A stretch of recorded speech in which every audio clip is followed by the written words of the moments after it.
Assalomu alaykum. Bitta narsani guvoh bo'lib qoldim mana. Xudoning qudratini qarang. Tuxumdan endi chiqayotgan bola mana.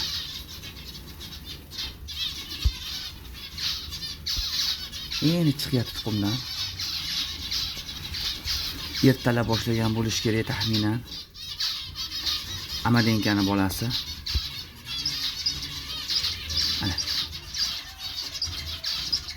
Tuxumdan endi chiqyapti mana. Tuxumni.